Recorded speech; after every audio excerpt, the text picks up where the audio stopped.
तर आज आम्ही निघालो होतो श्रीशाला हॉस्पिटलमध्ये घेऊन आणि काल आपल्या फौजींची सुट्टी संपली आणि ते तिकडे गेले आणि श्रीशाला ताप आला आणि त्यासाठी मग तिला ताप आल्यामुळे लगेचच तिला हॉस्पिटलमध्ये घेऊन जावं लागलं, कारण की तिचा चेहरा खूपच सुकला होता.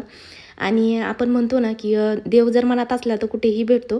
तर तसंच काहीसं झालं, कारण की न्यू इयरचा आमचा प्लॅन होता की शिर्डीला जायचं. ते सुट्टीला येण्या अगोदरच मी म्हणत होती की आपण शिर्डीला जाऊयात न्यू इयरचं. आणि पण तेव्हा मग ते पण नेत होते, तेव्हा मी नाही म्हटले. त्यानंतर श्रीशाला ताप आला, मग काय माझं मनच न झालं नाही, कारण की यावेळेस ते ट्रेनने जाणार होते. तर त्यांची मनमाड रेल्वे स्टेशनवरून त्यांची ट्रेन होती.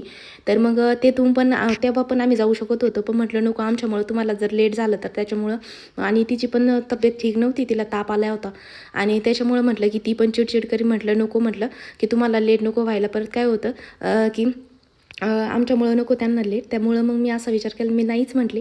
पण झालं असं की माझ्या मावस सासूबाई ते न्यू इयरचं शिर्डीला जाण्यासाठी निघाल्या आणि त्यांनी इतका फोर्स केला मी नाहीच म्हणू शकले नाही, कारण की तिची तब्येत खराब होती. त्याच्यामुळे म्हटलं की ती उगाच चिडचिड करेन तिथं, आणि इतक्या वेळ शिर्डीला तर तुम्हाला माहिती आहे किती वेळ आपल्या लाईनमध्ये थांबावं लागतं. 2 ते 2.5 तास आपले असेच जातात. त्याच्यामुळे म्हटलं की नकोच, म्हटलं आम्ही नाही आहेत. आणि त्यातले त्यात झालं असं की यावेळेस आमचं प्लॅनिंग अक्कलकोटला जाण्याचा सुद्धा होता, पण तसं काही झालं नाही, कारण की 9-10 दिवसांची सुट्टी होती आणि त्याच्यामध्ये आमचं डॉक्युमेंटमध्ये जास्त म्हणजे डॉक्युमेंटचं काही काम होतं, त्याच्यामुळं मग त्याच्यातच टाईम गेला.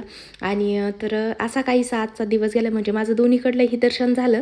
आणि मी ते आमच्या इथे सावेडीमध्ये म्हणजे हॉस्पिटलच्या शेजारीच एक केंद्र आहे, तर मी तिथे गेले होते. तर आजचा दिवस असा काही